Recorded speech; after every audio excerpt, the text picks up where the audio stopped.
Right. Yeah, so yeah, this one is just a small demo or the explanation for how selective execution currently is set up.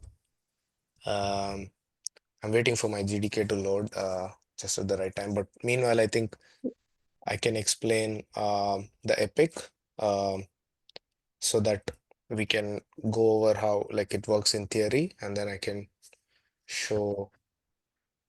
Yeah, there's a rack timeout which keeps happening on my GDK for some reason. But yeah, Mm, I can explain the epic, and from there we can take it from there.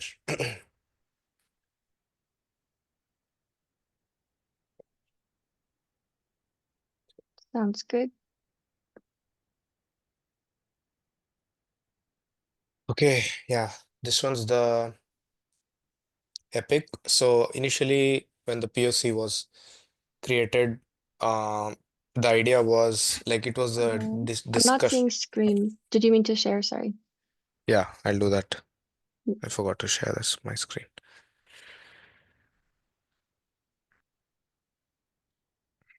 Yeah, okay, perfect. yeah. So initially, when we created the POC, there was the discussion between two methods mainly. One was using the AI or ML to select tests. So the idea behind selective test execution, if it's not self-explanatory, is that we don't want to run all the end-to-end tests in the MRs um, because we have around like 400, 450 or something end-to-end tests. I mean examples, and it takes quite a while to execute them, even though we have 15 parallel jobs in GDK, similarly on CNG. And Omnibus as well. So we didn't want to run all of them. So some kind of mechanism to select tests. So the old way of doing it was in the MR, like for example, if you had an MR like this, and if you see this label, let's say DevOps, software supply chain security, I think it's the old govern or DevOps verify stage based on the stage label. The tests were getting selected like statically, like we have in our code base, uh, like verify and for example here.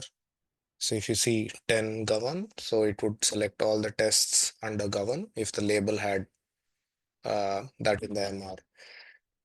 But that was not, I mean, it was just like based on how we classified the tests, and we wondered if it could do something better. And one of the ways was uh, one of the paths was using like ML, where we have a trained data set for a bunch of MRs where tests get selected, and basically a predictive model based way of doing things. But there is a gem which the engineering productivity team uses for unit tests, Crystal Ball, but it wasn't really relevant to end-to-end tests. I didn't see a way to use it that way, but so the POC was done. Where I thought of using a code coverage tool instead. So because we use Selenium or Capybara tests, all our end-to-end tests are based on UI actions. Um, we selected I mean, not just because of that, like basically in if there was a way to map the code that was touched whenever an end-to-end test is triggered, uh, that would like the natural solution there was code coverage tools, and one of the gems that I found was Coverband, and we started using that essentially. So the POC worked in if you run an end-to-end test, all the code paths that are touched are mapped, and the idea was to save once we run the full suite of tests, save the mapping to the Google Cloud instance. So, for example, in the Epic, that's how the work was broken down. Uh, if you,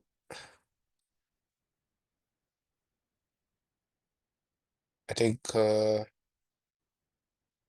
this was This was the first that the MR that introduced the gem. Let me see if the GDK is working again or not.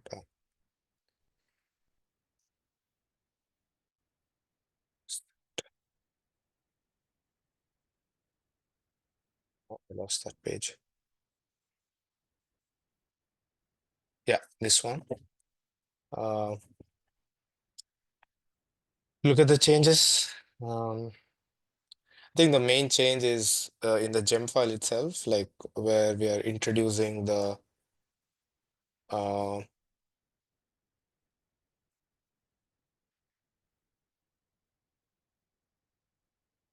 the gem file, introducing the gem.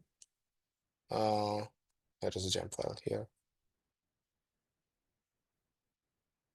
Yeah, so it's currently locked into 6.1.2 because I didn't want to deal with, I mean, the upgrade issues of something changed in the gem. Possibly that is worth revisiting in the future, but that was the latest version that I used in POC, so I just locked, like set it to that.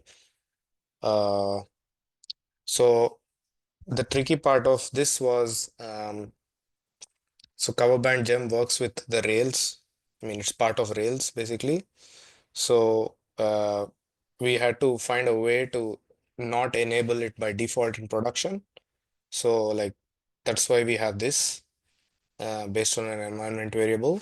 So in the initializers, like if this environment variable is not set, which is by default not set, then this gem will not be loaded basically into the Rails application which goes out into production. We only want it for to map the the code paths when the end-to-end tests are running. So the idea was to just set this environment variable only in the master scheduled master pipeline so that uh, it only enables it on schedule and we have the maps. And also some of the other important configurations like we don't like there are some default paths in Rails that get automatically loaded at bootstrap, like when the Rails application is booting. So we like, and also we are not interested in any of the migration uh related any code related to database migration because it's not really relevant to end-to-end tests. And this is still we are still I mean I'm still in the process of refining this ignore list because we saw recently as well there are some async code paths which do get mapped and we are still figuring out the best solution for it, but at least uh yeah, that is the config.ignore. And mm, this one is essentially how often you want cover band to report the coverage to Redis. So how the cover band works is it needs a Redis queue, and instead of using an external Redis queue which would add to the infrastructure that we would want, we decided to use the GitLab's own shared state Redis, uh, like all the other code within the Rails application uses like this shared state. Like this is I basically with the discussions from developers, I got to know that this is how you kind of invoke GitLab's on Redis, and that's what is being used to store the coverage when it does get mapped temporarily. And how often it reports to Redis is configured here. Like we want it to be as frequent as possible because uh, the idea was we run an end-to-end test and we start recording the coverage, and then after the end-to-end test gets over we stop recording the coverage. So you don't want there to be any gap, or like basically as frequently as possible uh, to be reported to Redis so that it can be extracted out before and after a test. This one is a config only for production servers. Like we don't want uh, it's there in their documentation what this does. Like uh, it's mainly for if you were to use like in an so one important thing to note is like coverband is a code coverage tool for to know the dead code in production. That's its main use case, but we are not using it in that way. So for example, if you want your Rails application, you want to know the unused code in actual production usage, and you want to know, like, have a report of that and clean up or trim out the dead code. That's what people use it for. But we are using it for a like a different purpose. So I think that config is related to that. So I had set it to nil for because we are not using it's a different use case. I forget what exactly it does, but it's there in the documentation. But that's the basic config for the actual gem. Then this API, so one of the ways was like this coverage was part of the Rails application, and we run end-to-end tests as a separate process. Like we run bin/QA or GitLab QA. Like we treat GitLab as the black box instance or the web application under test, and our end-to-end tests run in a separate process. So in order to kind of extract the coverage from this gem, we needed a mechanism because we don't have access to bundle exec Rails console in end-to-end tests. So we do have that in GitLab QA. If you use GitLab QA, there is a mechanism to run bundle exec Rails console commands. But in GDK and CNG tests, we are trying to move away from GitLab QA. We're trying to just run our test process as bundle exec rspec or bin/QA, which is like basically a wrapper for that. Uh, so we needed a way to kind of extract the coverage as and when we want from our end-to-end tests.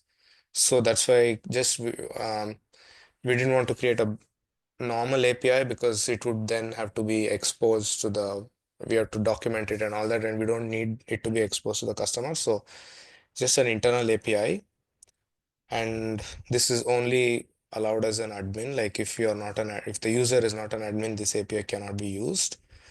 And just a basic API, one is a get and a delete. Get is to get the coverage at any point from Redis, whatever is stored. If you want to get, you just use this. Um, and it just returns we are only interested in the keys because it actually has the line numbers and all that stuff, detail as well as to what code path was touched. We are only interested in the keys, uh, and that is the code paths. And that's what this API does. And this is the delete is to delete the coverage because we want to clear it at the end of a test.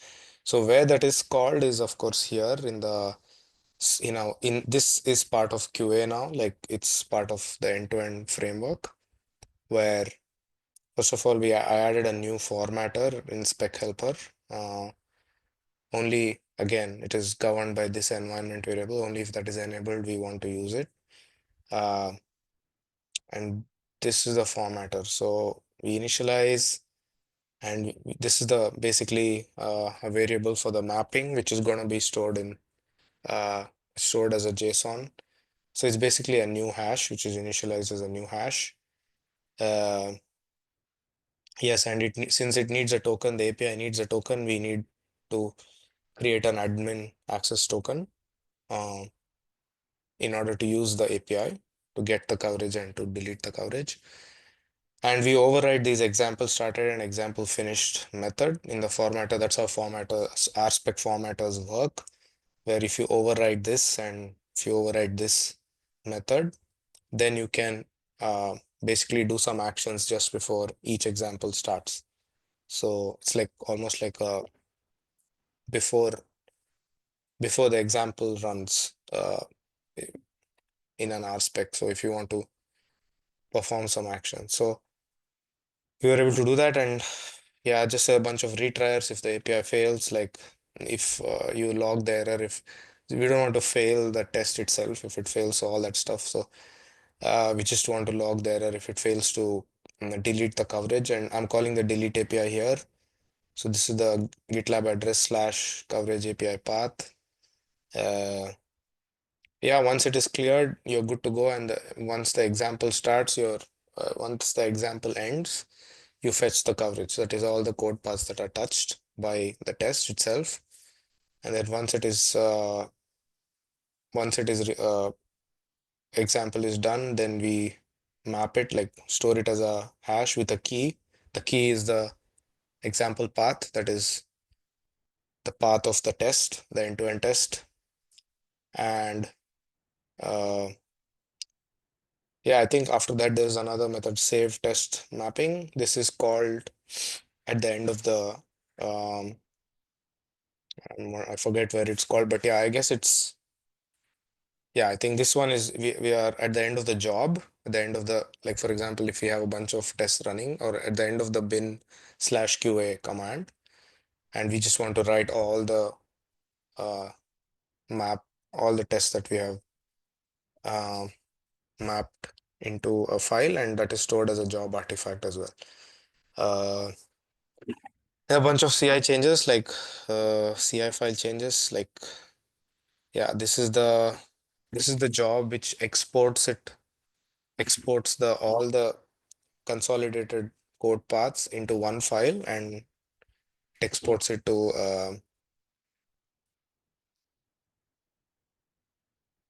perhaps yeah it exports it to GCP. So that's how. So for example, if you go to the scheduled master pipeline, which is or the GDK is up and running, I can show you locally as well. So if you want to just see where it is running, uh, you go to pipeline schedules. So pipeline schedules is basically I'm going to pipelines on GitLab code base and filtering it by branch name master and triggered by GitLab bot. You'll see all the scheduled pipelines if you do that. If you go to any one of them, let's say, okay, let's say the last past one.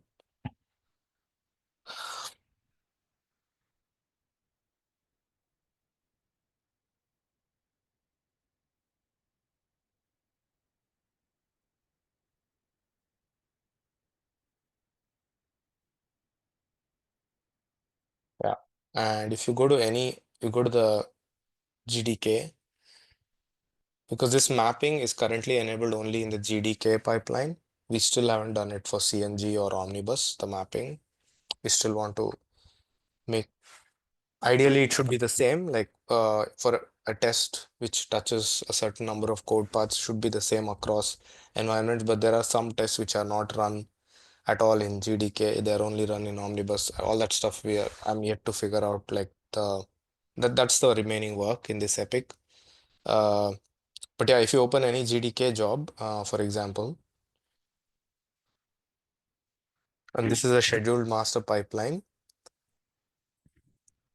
So if you see, look for cleared coverage. Just to see if mapping is working, this is what we look for. This is the this is a log info. Cleared coverage data, that means it's in cover, that line is here. So like I showed you here, that means it has successfully cleared, called the delete API of uh, coverage, and then it's able to basically empty the Redis for a new test to start, and so that it can start recording a clean slate of uh, code paths. And similarly, like it will have at the end of that test fetched coverage data. So that means it's able to successfully record the coverage. And at the end of this suite, there will be a saved test coverage. You just look for saved, and there will be a saved test coverage mapping data to temp whatever. So for this job, it has saved a bunch of mapping data, and that is also part of uh, the job artifact. So if you go to browse QA temp, so you will see this.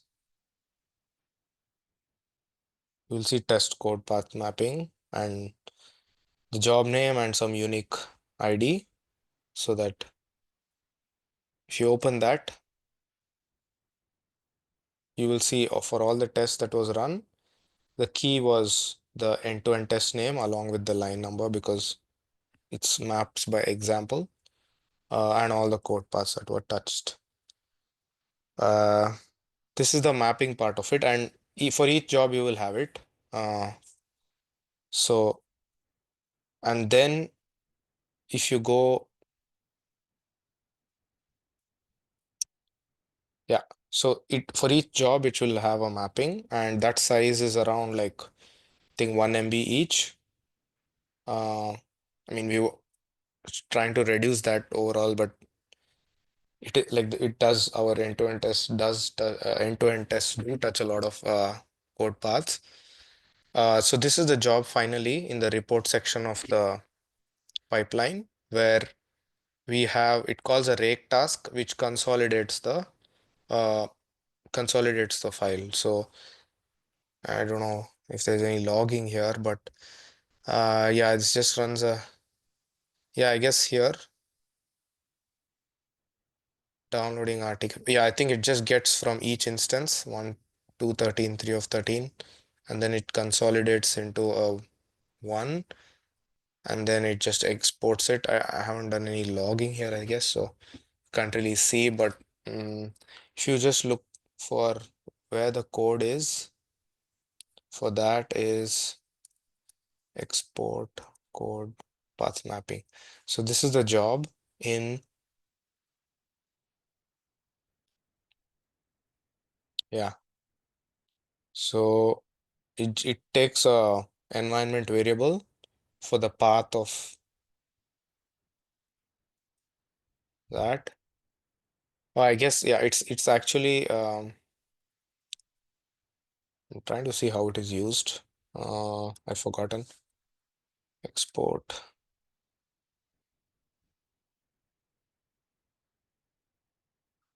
used in perhaps here. Yeah, so this is the environment variable. Um, I guess it is extends this. Uh, Trying to see. Yeah, QA common. Yeah, I guess it calls this essentially. So it calls bundle exec rake CI export code paths mapping and with an environment variable, and we need to set the pattern, and that pattern is basically this pattern, like the path for uh yeah, the path for where the file will be, like in browse QA slash temp slash this. So I guess that's what it is. So it will be, yeah, this is the default one, but it is being overridden by test on GDK one. So this is test on GDK main.gitlab-ci.yaml. So over there, it's QA slash temp slash test code path mapping star. So yeah, so that's, and CI project directory is where this is the artifacts directory. So yeah, it calls that, and if you want to see that code, it's in ci.rake. I think export code path mapping. It calls this QA tools. Yeah, so this is a new class where it basically invokes the GCP. Yeah, this is the uh, GCS API, and then it uploads it over there. That is the mapping part of it. Um, and now that, and yeah, one more thing I probably can demo now is since my GDK is working right now. Yeah. So how do we test it locally? So how do we test the mapping locally? Like how do we uh, make sure, like let's say if you're reviewing with a dev that okay there is some problem, or for example what we saw with the register runner spec, right? So how do we do that locally is you just go to first of all, before you start GDK, you make sure these environment variables are set. Yeah, mainly this one. This is the only one. I think I had set this to true before my GDK was started. So If not, then you just set that and in the same shell do GDK kill and GDK start. And just to make sure that cover band is enabled in the application, you can even do a test like this. You go inside the Rails console of GitLab's Rails, and you can see, I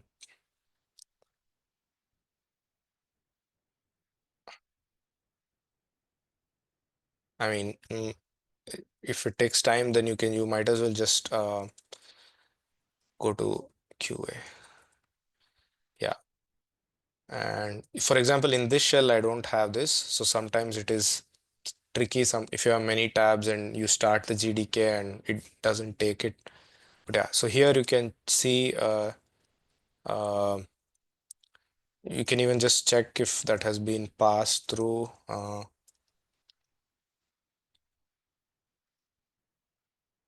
It is enabled, and also you can do like the API stuff that if you go to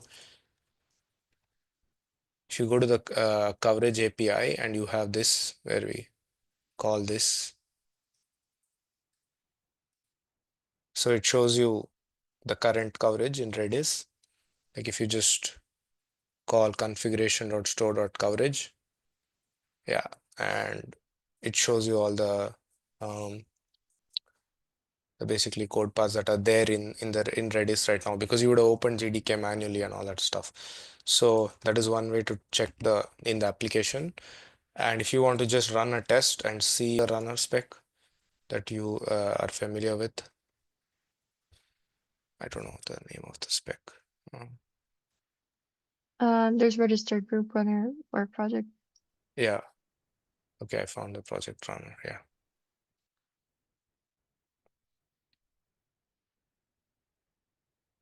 I don't know if yeah, but it's GDK. I think it's fine.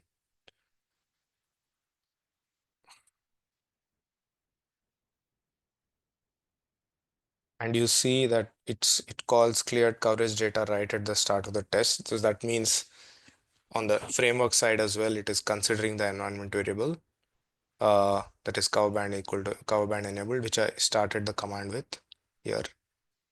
I mean, this is just in case you're triggering it from another tab. Uh, yeah, it's running, it's failing for some reason with the registry. And You can run a different test if yeah, perhaps if it doesn't need a runner. Yeah, mm, let's see if we can.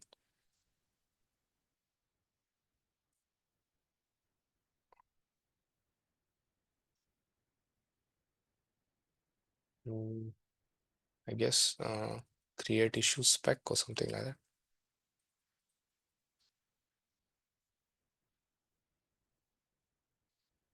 Okay, this is a smoke test, creates an issue. Yeah, I can run this one.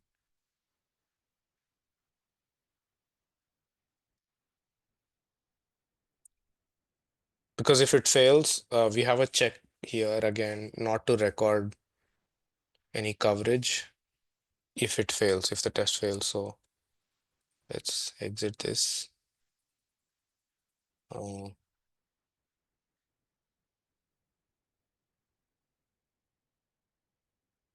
Maybe just one part of that, which is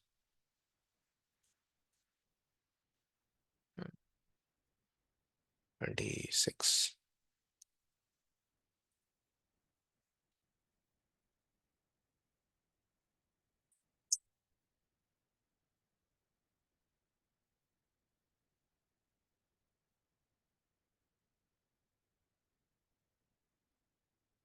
Yeah, it is running the test and sure I saw that the log cleared coverage data is printed. So that means it was able to call the API and clear the coverage data in Redis.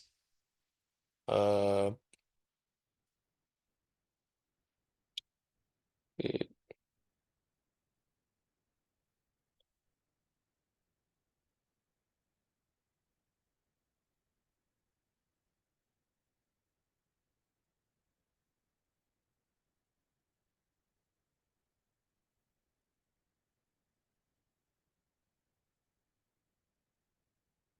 might fail due to this wheat slash white issues sometimes on the first run. Uh, yeah, let me try that again.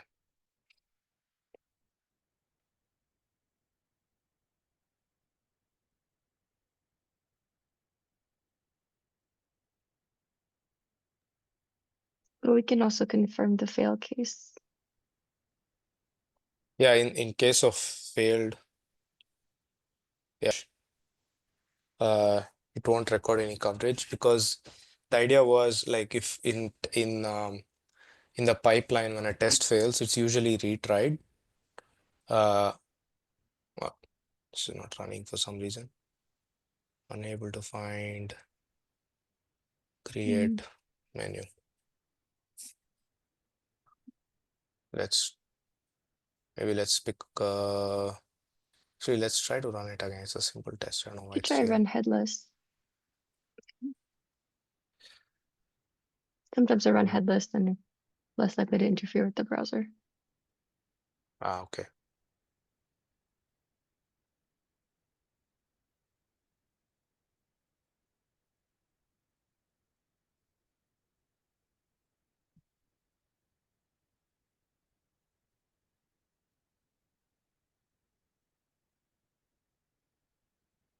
Yeah, so this part is basically covers uh,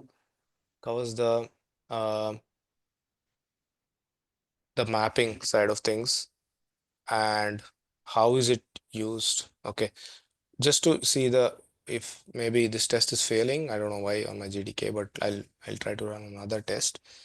But Mm. just to see if coverage is actually recorded, you can see um,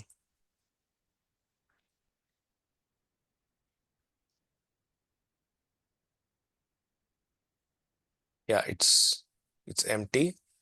Mhm. Um, let's see if I can run another test.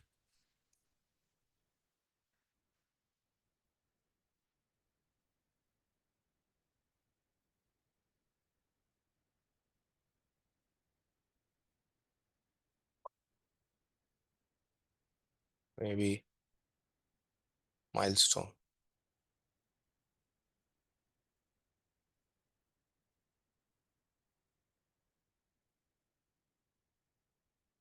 Let's see if this works. While that is running, maybe if you have any questions, you, you could uh, Uh, I can try to answer. Yeah. yeah, I had one question.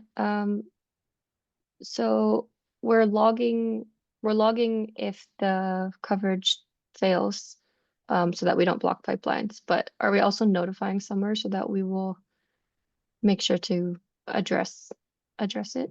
You know what I mean? No, we don't have that yet.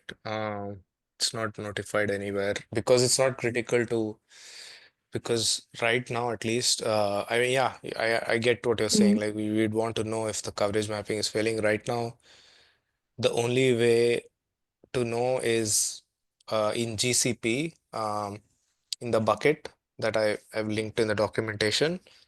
mhm. Uh, it only keeps the maps for 1 day. So it has a retention policy, that bucket, for 24 hours.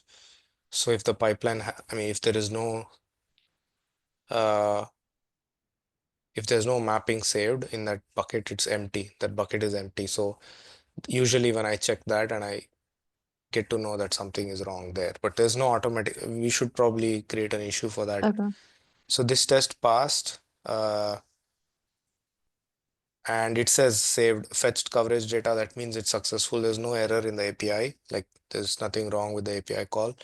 It got a 200 response and it's able to save the data. So if you open that file, sorry,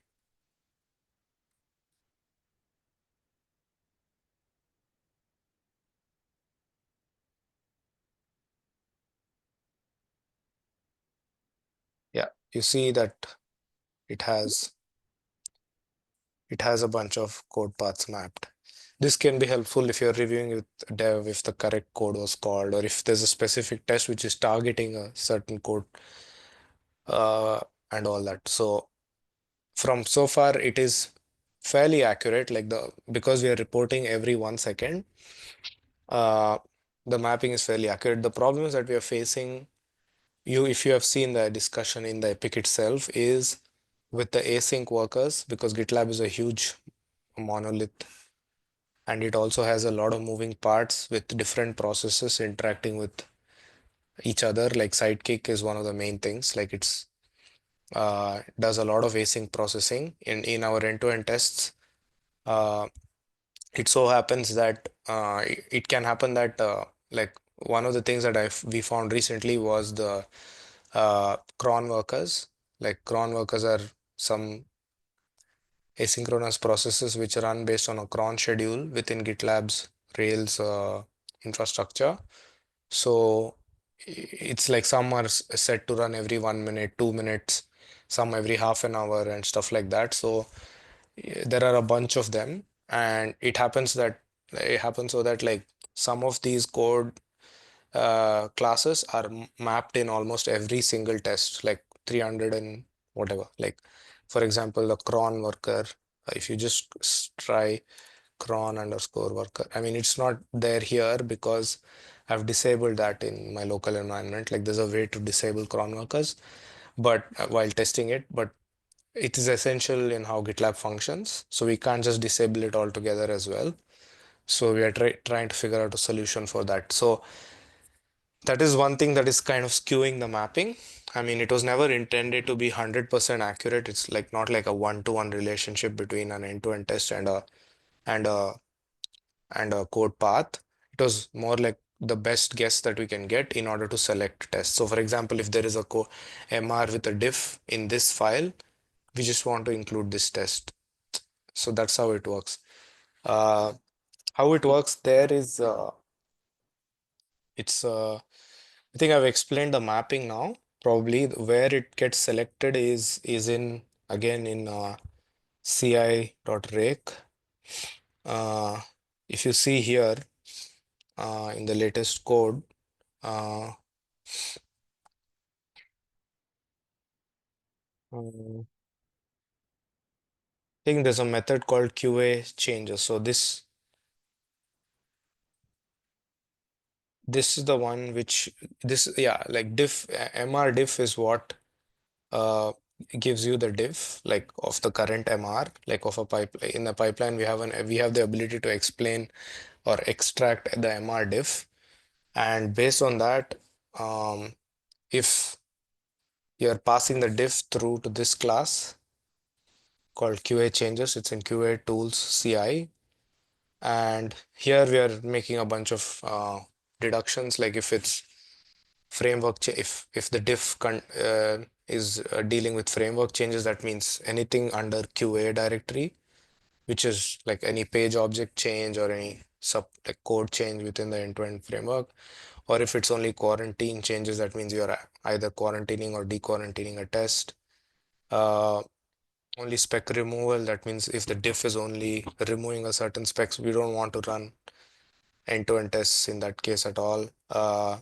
Stuff like that. So based on these deductions, and there is one called like the method called selective tests from code path mapping, and this is the one which fetches yeah, if you go, you can go over this code. It basically gets the uh, map from GCP, that is the JSON file, and checks if the diff or one of the files, it goes over all the files in the diff and checks if individually each file against the map and gets the list of end-to-end tests.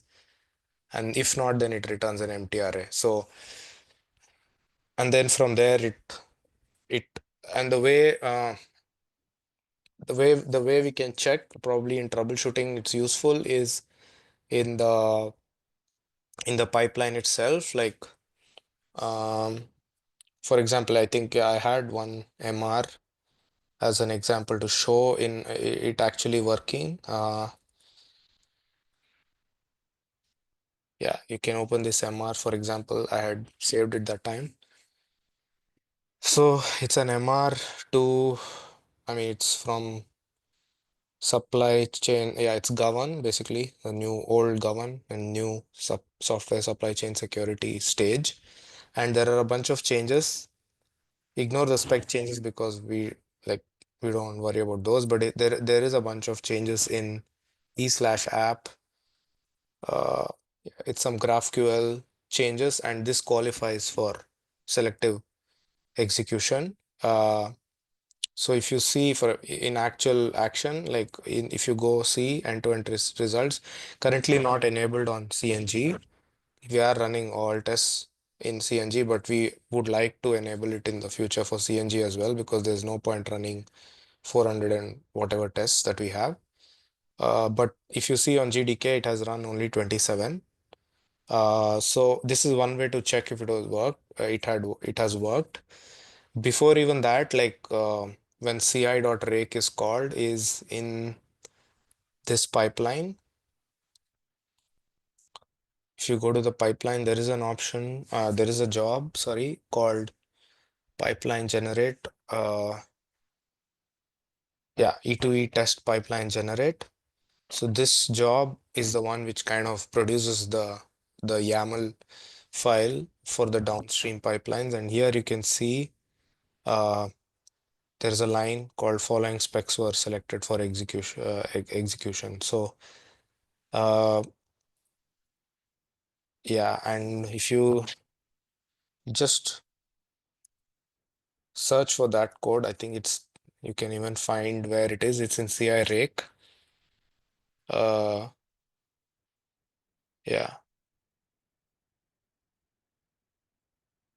So test from mapping is from here.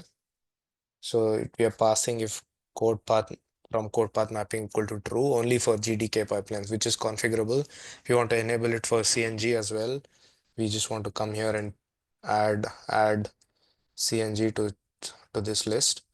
Uh, yeah, but uh, that's where it gets selected, and the pipeline creator creates dynamically uh, the YAML for the end. Like, yeah, this is where you need to. This is the first point of troubleshooting of whether the specs were selected uh, for Small select to be. question. Yeah, You may have said it, I missed it, but so if the code path mapping is empty, yeah, it will run all the tests? yeah. It does Or run all the tests. It okay. does run all the tests. I think that check is here. Oh, Uh, okay, yeah. run all tests. It's empty. Um, it's there somewhere here. This is a separate thing altogether. If this run all Mm, tests is if the MR contains a label called run all tests, pipeline yeah. run all, that's where this, yeah. And if I think QA tests some code. Yeah, I think return an empty array if MR diff is empty. Return this. Yeah, this method I think returns if the code, yeah, it calls this method called code path map, and if that itself is empty, it returns an empty array, and if empty array is passed up, I think it just runs all the tests. Yeah, I'm not, I think I'm pretty sure it runs all the tests. So that's how it works. Yeah, Yeah, so like on failure it's fine. We just, yeah, you know, yeah, yeah. fix it Yeah, and that's then it how. will, Yeah, yeah. yeah, pipeline times will So just be up. yeah, so right now it is such that nothing really impacts. Like for example, if there is no map stored in GCP, it doesn't really stop anything. It just runs all the tests. Just that selective execution will stop working. It would have logged it somewhere. I think it would have logged in export code path mapping job might fail, or uh, but it won't really stop the pipeline. It won't be a master broken or anything like that. So yeah, I think that's it for the demo. So there is some future work that is planned. Like we want to, if you go, just have a brief look at the Uh, Wait, sorry, where was I? Hmm. That I'm looking for the The issue, Epic, the epic. Yeah, it's linked in the docs if that helps. yeah, I think. Let's see. Yeah. Yeah, currently this is there only for backend MRs. Like we can only do this for backend MRs because cover band gem is to record code coverage for Rails backend. But there are like if we did some analysis like in this epic, if you can go over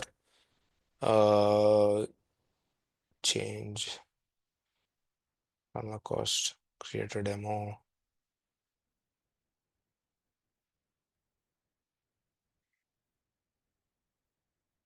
Yeah, collect data about the effectiveness of selective execution in MRs. Uh, Yeah, I think there are a few charts already, but one of the main things was using API. I did some analysis. Yeah, and it was this using this code. And yeah, so I just did like the last 4 days, the number of total MRs were 214, and uh, out of them, the backend only MRs were around 127. And if you see, this is the number of selected tests array, and if you just print out the percentage of how many tests were selected. Like 0 to 50 is around like 18 to 19% of MRs, like, and then 50 to 100, 100 to 150, so on. So around 54% still runs full suite. And this is because of feature flags. Like there are a bunch which run more than 450, like which runs both enabled and disabled for feature flags. So yeah, overall reduction was like there's a bunch of like there's a huge reduction, but still like if you see 50% runs full suite, that's mainly because of the bunch. I mean, half of the MRs are front end, I would imagine. So I mean, not half, at least 40% of the MRs. So that is the next thing that currently I'm looking to do.